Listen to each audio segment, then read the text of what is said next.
What were we willing to pay to get Brock Bowers on our Dynasty roster? That is what we're going to talk about today, as well as Dynasty ADP, startup strategy, and much more as we talk through the RotoViz Overtime Listener League that is currently ongoing in the $250 RotoViz Triflex format over at the FFPC. Shawn, we did talk about round one, round two a little bit on the show that came out on Wednesday, but we are going to talk through the other two rounds that have progressed so far. But we may even dip back into that and talk about some of maybe the teams that were aggressive through these opening four rounds and getting multiple players rather than just the four players. For example, we have two players through four rounds based on our trading back and trading up to get Bowers, but there is players and teams in this league with, a lot of players through those first four rounds that are kind of loaded up and look very, very interesting. We might talk about some of the moves that they had to make that happen. But Shawn, before we get into it, I have to ask, an article a day has been the information that's been shared on Stealing Bananas. I've heard it on a few occasions. What's going on over at rotoviz.com with all the content that you're getting going out here? Some fantastic stuff. I like to hype your content, but I don't think there's anyone better at telling what's happening than Shawn, because he may even give a surprise reveal of what may be coming in the near future. Well, this is such a fun time of year, and so I want to make sure I'm fully participating in that. And we have so many good tools at RotoViz to take you across all of the different formats. And I mean, obviously I'm biased. The fantasy community at this point is just pretty unreal in terms of the quality of the content across the board. I have historically thought of and certainly believe that a big part of what we do at RotoViz and do well is to help you in August and set you up for the different types of leagues. So there'll be a lot of best ball content. There'll be a lot of redraft content. There will be home league content. Obviously, Colm, you and I are currently involved in an RV Triflex startup over at the FFPC. That's a fantastic format. We encourage you to jump over there. You and I will be doing main events. We'll be doing the BBT. We'll be doing the Superflex tournament. Shawn, I revealed this to you earlier, and I know you're probably sneaking someone as well, but we often talk about the run that we had with Connor O'Driscoll-Dricko catching us and beating us in the $125 FFPC contest a couple of years ago. I have teamed up with him, Shawn. Can't beat them, join them. So we're in some of the slow drafts for that particular format, which I'm very looking forward to trying to chase down and win. But lots of great different options across the fantasy community. But I'm looking forward to winning that contest, either with him or with you this year. We'll see how it goes. I don't like it, Colm. I don't like the two of you teaming up. I don't like you doing the Superflex drafts without me. I don't need that level of competition as I try and win on my own. So take it easy, right? Take it easy. But no, we're going to have content across the board, all of these different formats. And Blair is also committed to a very high rate of content. And Blair's content is off the charts. Great. Matt Irby's been not only cranking out articles, but like every new thing that he does is just so interesting, gives you a window into how you should be playing fantasy football. You've done some OT episodes with Kevin recently, and his content is fantastic. He's going to be doing some really cool stuff, I think, during the in season. And again, 35 plus tools across the board, right? Again, redraft, dynasty, best ball, in season, preseason. So many of the tools are powered in different ways, but Sports Info Solutions is our data provider for a lot of the really advanced stuff, and what they offer is pretty unparalleled. So again, depending on what types of things you're interested in fantasy football wise, RotoViz will have you covered. Colm, we currently have the training camp discount going. You can double up on that by using our radio code RV Radio 2024 at checkout for 10% off your 1-year subscription. Colm, how's the third round of our Dynasty startup going? This has been an absolute blast. It's been awesome, Shawn, but you didn't hype the discount enough. It's $10 off a normal subscription plus 10% off when you double it up, as you mentioned. Yeah. So perfect time. Get yourself in. We want you to be able to afford it. And if you're subscribed somewhere else, you can afford to do us as well. I'm going to say you won't regret it, but I mean, you don't want to promise things that you never know what people are going to Colm, you won't regret it. You won't regret it. You won't regret it. It'll be awesome. And lots of tools, lots of content. I know in all them drafts that I've mentioned, I'm in all those tools. One of those, I actually drafted Brock Purdy, Shawn, in the $35 Superflex. I'm pretty excited with this team. I have a Tyreek Hill team with Tua, about 8 picks after ADP.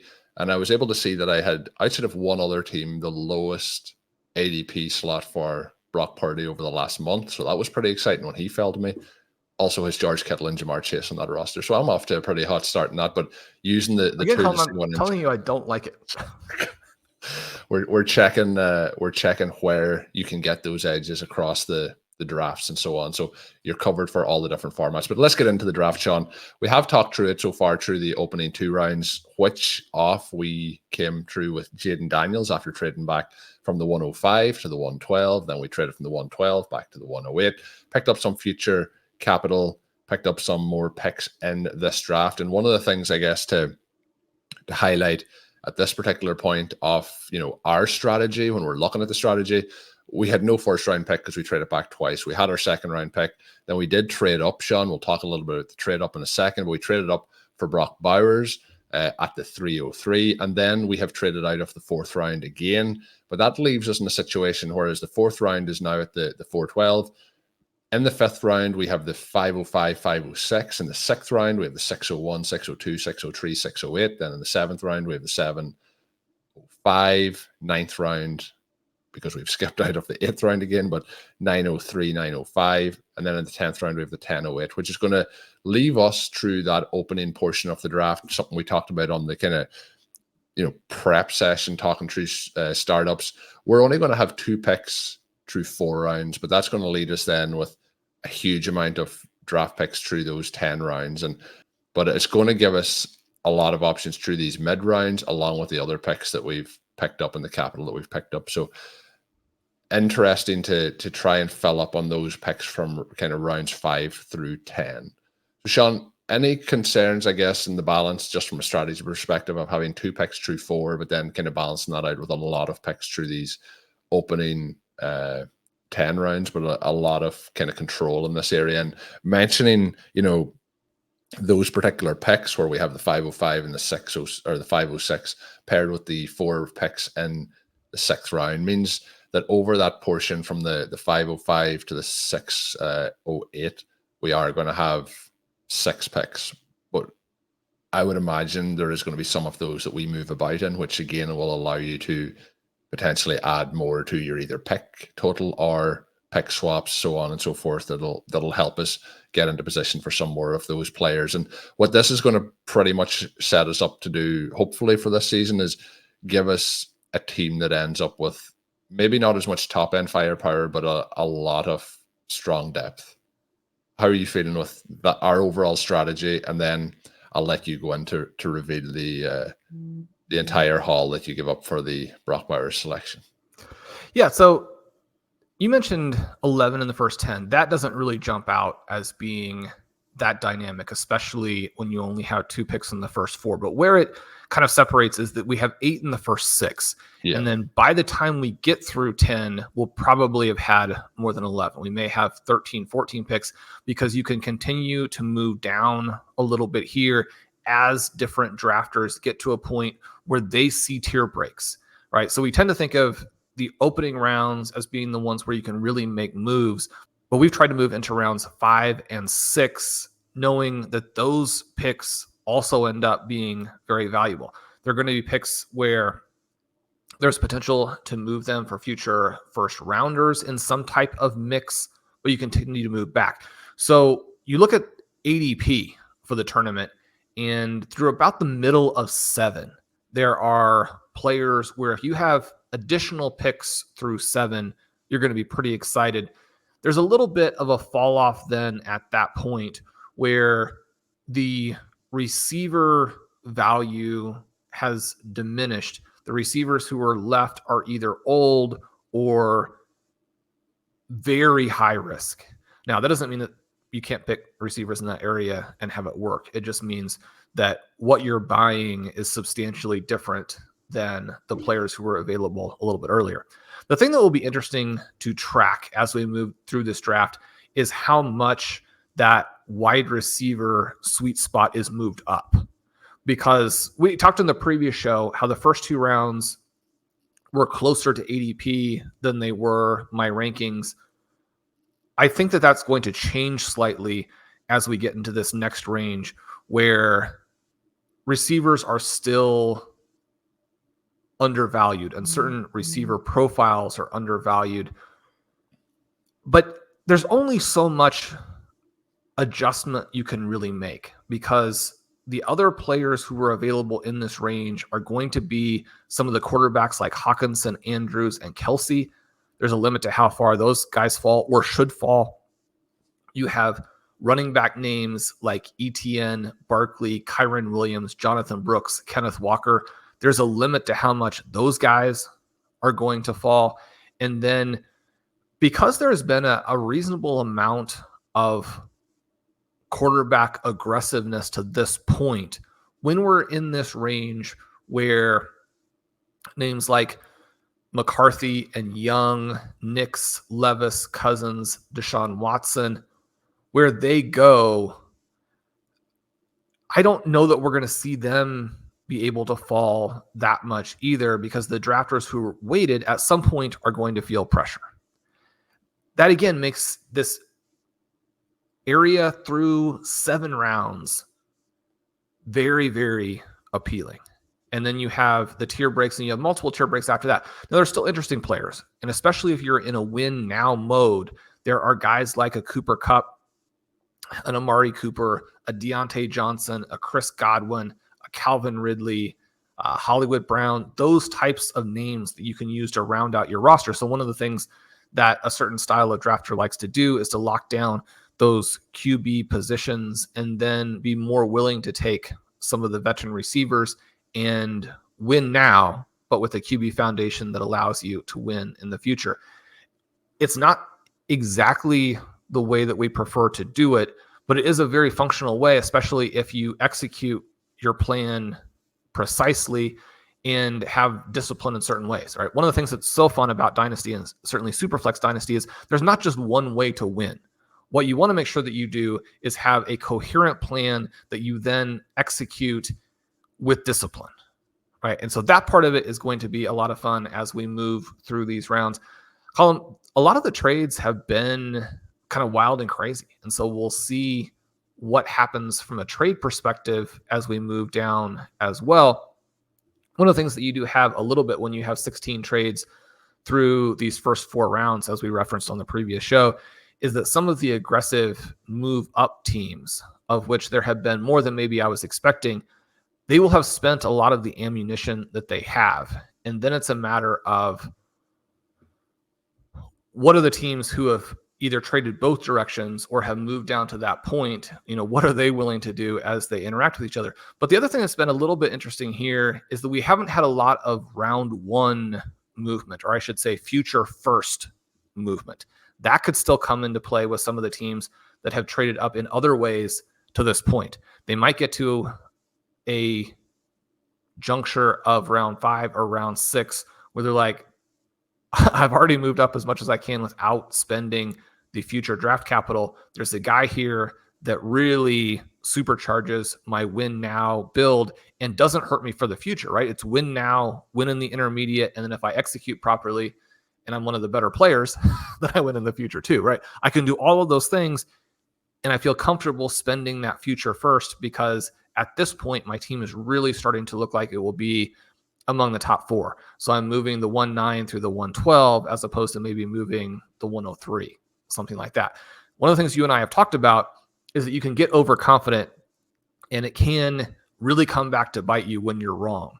And yet you can't, or you shouldn't, I don't think, play so conservatively that you never take that leap if you're positioned for it. You do need to believe in your team as well. So if you get a good price, and some of the move ups in this draft have been not that bad. Now, some of them have been some pretty significant pays. So when we're looking at the teams that appear unbeatable right now, and there are 3 or 4 teams in the league, I'm looking at them like, this team is a problem, right?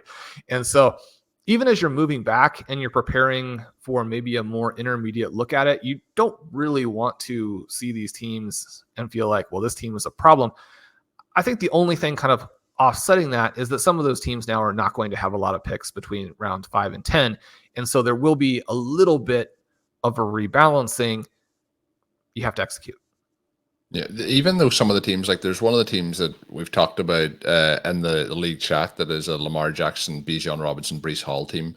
They had 3 picks by the time it got to the 203, but they have no pick in the 3rd round, no pick in the 4th round, no pick in the 6th round, but they have 2 in the 5th, 2 in the 7th, 2 in the 8th. They have their 9th, their 10th. So some teams, like even with those aggressive moves, still have a safe enough amount of draft capital then in these middle rounds. And it's interesting when we look through just the way it's worked out. I mentioned how we kind of control a portion of round 5 and 6. There's a couple of other teams that have kind of positioned themselves in similar ways. There's actually 2 other teams, including ourselves, that I would say between those 2 rounds, we may own kind of 80% of the 24 picks. So it'll be interesting to see people trying to move up, maybe negotiating with all of those managers. And when we get to the tier breaks, Brock Bowers. Well, just again to go into even a little bit more detail with that, the team that had the 3 picks early, that has Lamar, Bijan, and Breece, they're also going to have 10 picks in the first 9 rounds and haven't given up their future first. Right. So that's a very nice, dynamic way to have started the draft. Yeah, definitely so. When we made the move for Brock Bowers, which was interesting that we had gone back from the 105, back from the 112, and then we're in the position we take Daniels. But we then have, at that particular point, the 305, which we moved prior to making the move then to get the 303. So we trade back from the 305 to get the 608 and the 712.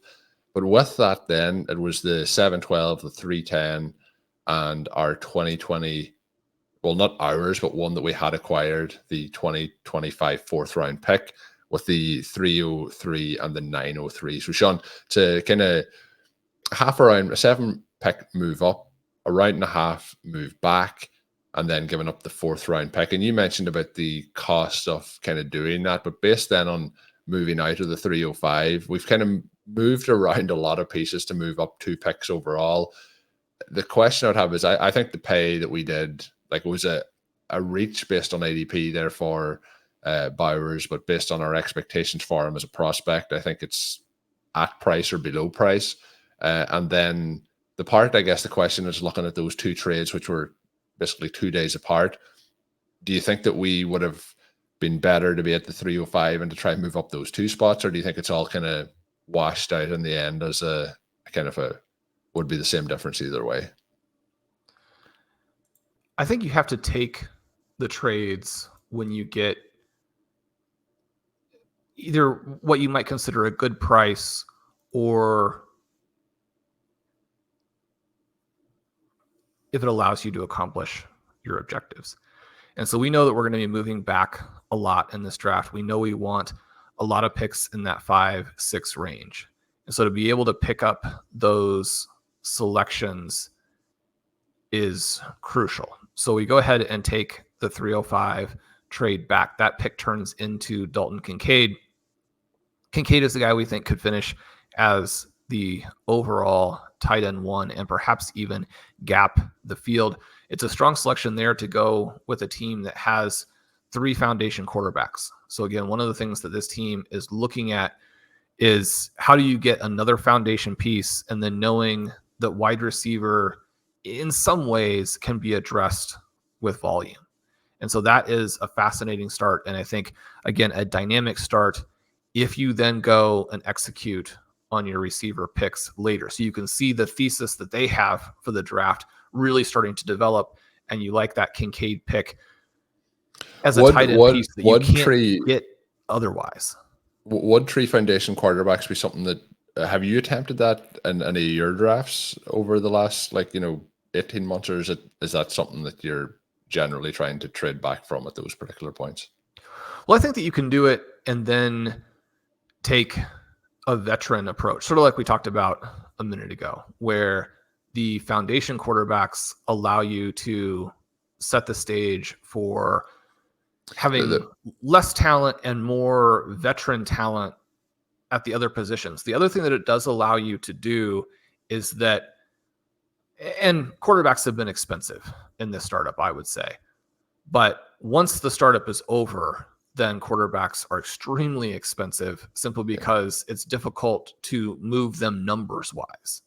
And so the numbers element will come into play.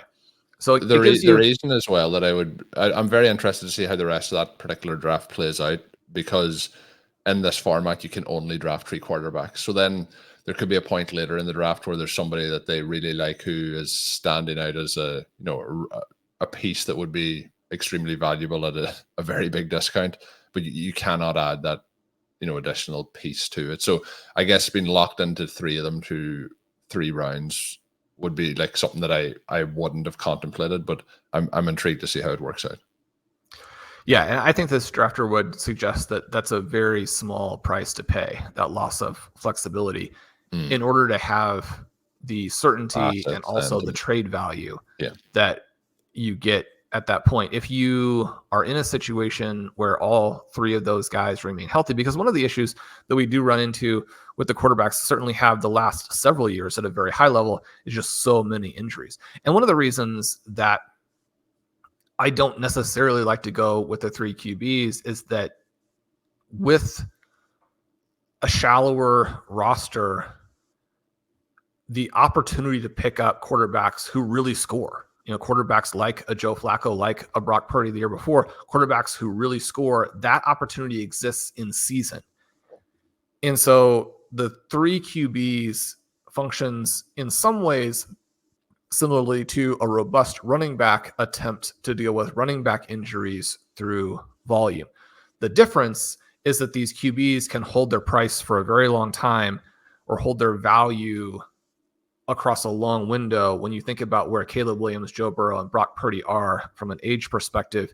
And unlike the running back situation where you're drafting volume to protect against injuries over the short term, and those players certainly in a redraft situation don't at any point really give you a competitive advantage, but they also wouldn't have an advantage over the long term. That's not the case with clear-cut starting quarterbacks on good teams. And so we talked in the first show about why Caleb Williams could be the 101 next year. Joe Burrow and Brock Purdy are probably very much limited from a ceiling perspective, probably can't move up dramatically from these prices. Now, both of them were below ADP, so they could both, not only be at ADP, but have good seasons and move up a little bit. They're probably limited, especially in this scoring system, from the absolutely immense ceilings, those types of seasons. And yet when you're a young QB and a passing QB on the Bengals, I think, were probably still in that range where you could argue how well run they are. But Jamar Chase is going to be tied to Joe Burrow for the next decade. The 49ers are going to be one of the highest scoring teams for the next decade.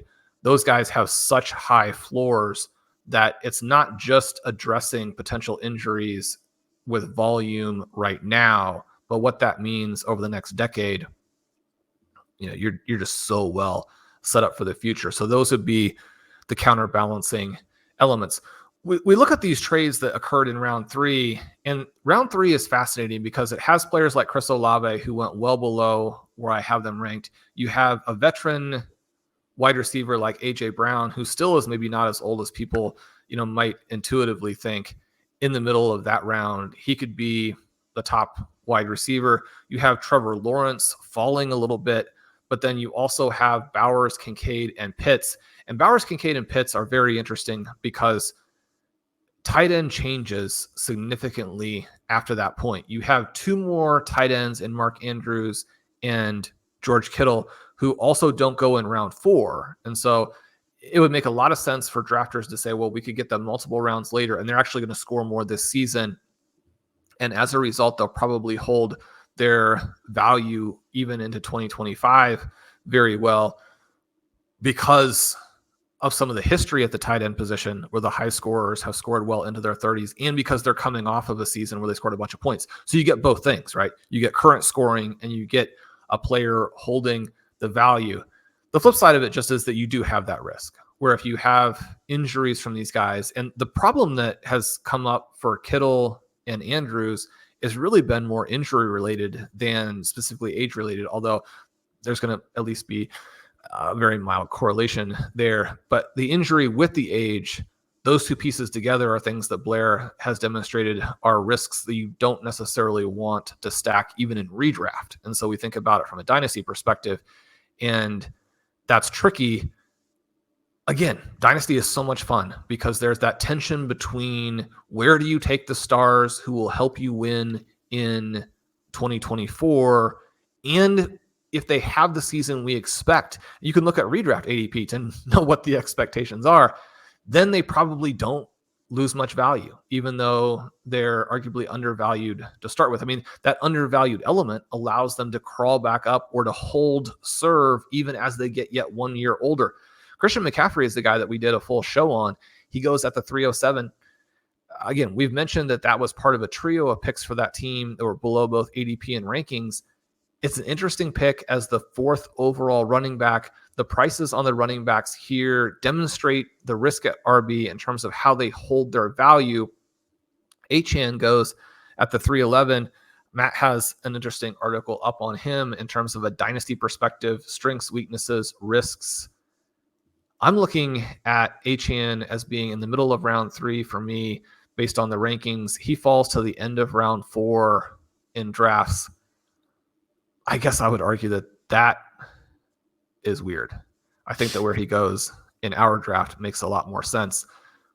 What you could get from a player like Achane, I think balances out those risks, gives you the upside, and allows you to address a position that otherwise could be a little bit difficult. Because again, Colm, what we're looking to do in Dynasty, and this is something that you want to keep very front of mind regardless of your approach, right? If you're moving up, if you're moving down, if you're moving back and forth, you need to be thinking through what your window is. And we've talked about trying to make that window permanent.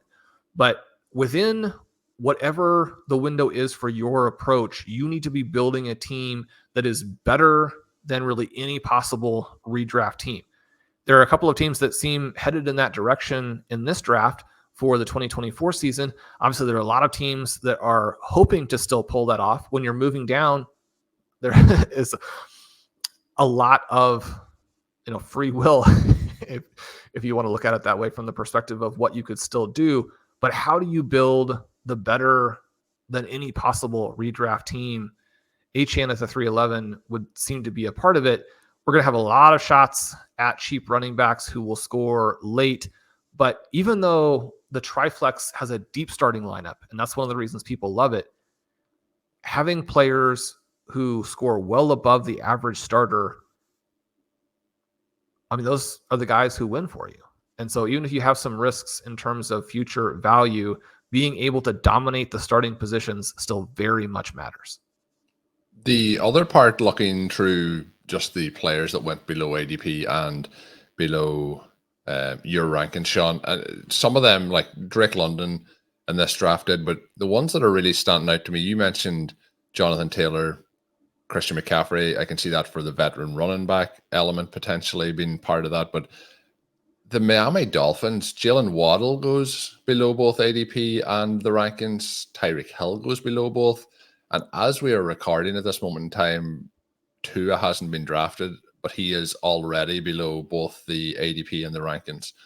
I'm kind of surprised that one of the most explosive NFL offenses from last season, and certainly again heading into this season, that they are all, and I've noticed this in some of the best ball drafts I've been doing as well, that we're seeing them slide a little bit. We even see Tua get rewarded with a massive contract extension over the last week.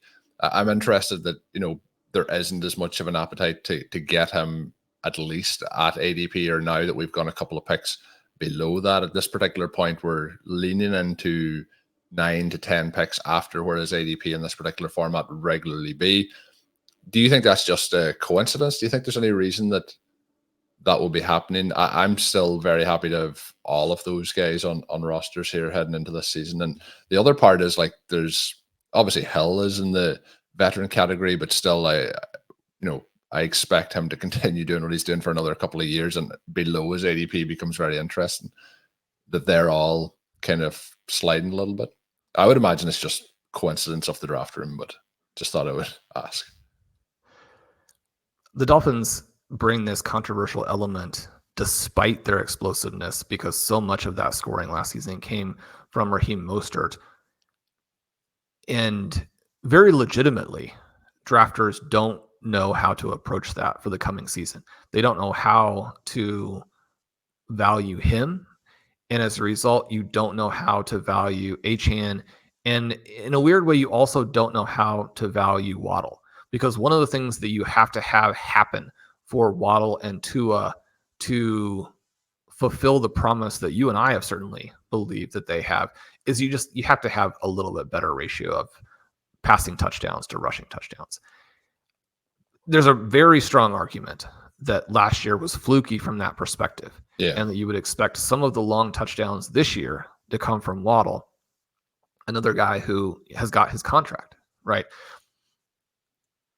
I would argue that, my rankings suggested I think the Dolphins are going to be one of the best coached teams.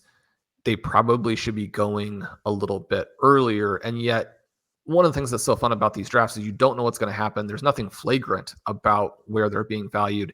And it's going to come down to the individual drafter in so many ways, because players like Brock Purdy, whom we talked about a moment ago, Jared Goff, who went at the 408, Tua, who hasn't gone yet, even a little bit Patrick Mahomes and CJ Stroud, who went 1-2.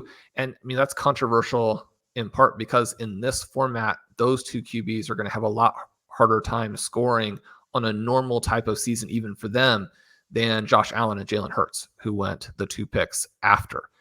So balancing all of those things, especially in a format that mildly rewards the rushing QBs, those are questions that fantasy managers have to really wrestle with. And then with Tua, you kind of throw in this, dark concern of the concussions that didn't, raise their or rear their ugly head last year, but are still potentially there. Now, I would say that you have QBs in Allen and Hurts who have had some minor injuries that, because they ended up being minor and they played through, make those guys feel invincible in a way that they're probably not. We've certainly gotten injuries from Richardson and Lamar Jackson and Kyler Murray. They're still aggressively priced. You and I took a risk on a QB where, one of the things that you have out in internet land and social media world are compilations of him just leaving himself exposed for massive, massive hits. He could be somebody who doesn't make it that long. And Drake May, another QB where the mix of attributes that he brings has huge upside from a fantasy perspective, but also you're now stacking risks where you have the risk that he's overvalued as a passer. You have the risk that his rushing is not going to be quite as dynamic as it was a couple of years ago, that he doesn't quite possess the type of athleticism that would make him a Josh Allen.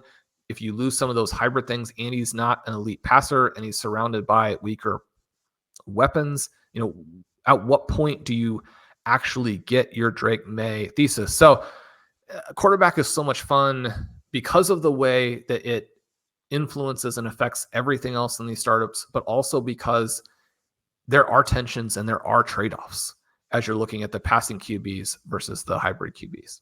Yeah, and to finish it off kind of on topic around quarterback, you mentioned Drake May. He did go both above ADP and above your rankings in this draft. He went at the 404. We had the 408, Shawn, probably the final part to discuss on today's show, and we did move out of that particular pick. There was a couple of players we were interested in. The player that was on the top of that list was Xavier Worthy. He went at the 405. We had been, trying to position ourselves potentially to even get a second pick in that range, giving up a potential future first. We didn't do that particular trade, but we then also moved out from that 408. The reason I mentioned the quarterback theme, the drafter that did make that pick swap with us took Jared Goff. They also have CeeDee Lamb, Amon-Ra St. Brown. 2 picks later, they did add Zay Flowers to that roster. So an interesting team starting off there. My question though, Shawn, with that particular trade, moved from the 408 back to the 506. We did pick up the 602 and then gave up the 808 as well. So we moved back around. We moved up, 2.5 rounds, which I think is a nice move and a strong move on our side to get to move up. But the question I guess I had is, Worthy was the hope. Then Hill went on that next pick. Then Ayuk went.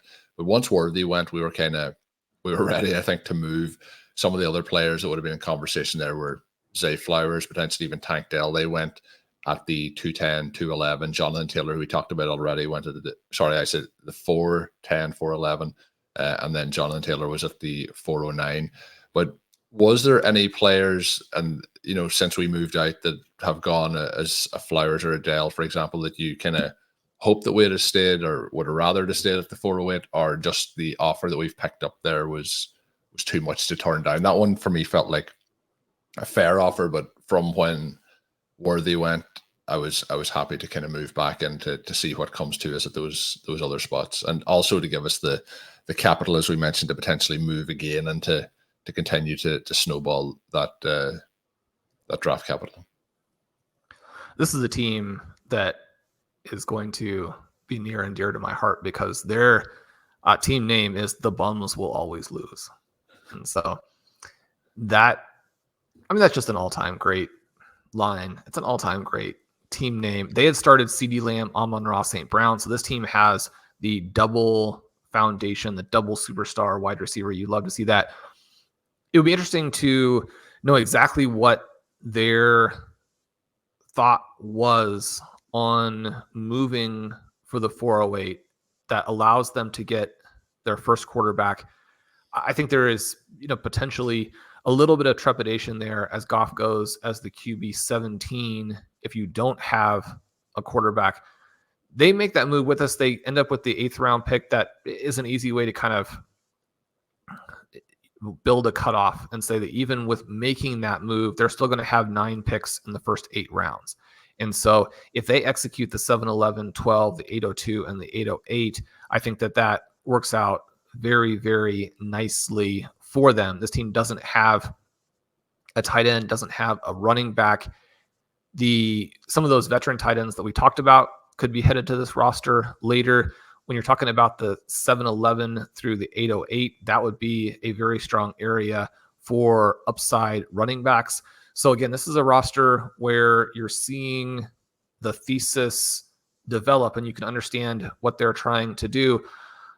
To answer your question, Tyreek Hill, who went one spot after Xavier Worthy, is just an absolutely fantastic value there. But he's also a player that, Colm, it would be a little bit tricky for us, I think, to add to this team and feel like he was going to be the right fit. Now, one of the things that you and I have talked about is that you want to build a team that is young enough and powerful enough that you also can then afford to have difference-making veterans. When you mix those things, the part that you mentioned earlier is obviously we would love to have Tyreek Hill on this roster, but then in the 4th round, for example, it's a little bit more expensive than when you're in the players that go in 7 through 9. I think you can balance out your early young players with those veterans, but it probably is more palatable to do that in those rounds rather than in the 4th. Yeah, so you're going to be looking at, what do you think? The part that's just so hard is that right now Tyreek Hill feels like he's going to score 350 points a year, for the next 7 or 8 years, because he is at an absolute peak that is stunning. And he's also in probably the best situation that he could be in. In terms of the play calling and the system that he is in, it's kind of built to his strengths. And but you he think is about also that, going to be he's also 30 years old. Right. So you think about that and you think about where Stephon Diggs looked to be a year and a half ago, where Cooper Kupp, who's a more direct comparison because Kupp also gave that massive, 350 plus point type of season. He's now in round 8. You look at a Devontae Adams who's capable of, high 300-point season in round 7. Those guys are riskier for the short term. They're not in all likelihood going to hold their value as long for the long term. So there's in no way, shape, or form are we saying that those picks are equivalent to Tyreek Hill. They're not for now and they're not for later. But you think through how you might try and get elite veteran scoring. As you mentioned, there are ways to potentially do it a little bit less expensively. So that's probably what we would do, even though, again, for me, after Tyreek Hill goes, which again is before our pick, then there is a tier break. And that's not to say anything bad about the next 5 selections. Brandon Ayuk, Jared Goff, Jonathan Taylor, Zay Flowers, and Tank Dell, all very, very good picks. To me, they look a little bit different than Xavier Worthy and Tyreek Hill at the 405 and 406. But part of that, there's a lot of hope baked into the Worthy thesis. We could be, 2 months from now, and people are like, Xavier Worthy should have been more of an 8th round pick. So you have to understand what the ranges are, and if you're willing to take the risks. One of the things that Ben and I have talked about at some length on Stealing Bananas is that if you don't take the risks, you can't put together super teams, and you don't have these upside wins, but you're also going to have situations where you bet on a younger player and miss. And then the community is like, well, you should have known that. The player hadn't demonstrated it yet at the NFL level. But it also isn't the case that, rookie profiles that come in that we have high expectations for will have 100% hit rate. And I think that's the part that you need to, acknowledge is that there are going to be a lot of prospects, the same as NFL teams are, drafting these players in the 1st, 2nd, 3rd round. And then I seen a post today where I believe it's the Giants draft from 3 seasons ago. There's only one of their rookies still on their roster at this point. These things happen in prospect evaluation. And it's a case of understanding that you want to have a good percentage hit rate. You're not going to get like every single one of them correct every single season. And so a lot of drafters miss the embedded value in rookies and second-year players simply because that value comes in a very, very wide range of outcomes. Whether you consider that part of it to be a feature or a bug is going to be personal to your own drafting styles, your comfortability with specific risk profiles, and kind of what you're good at, right?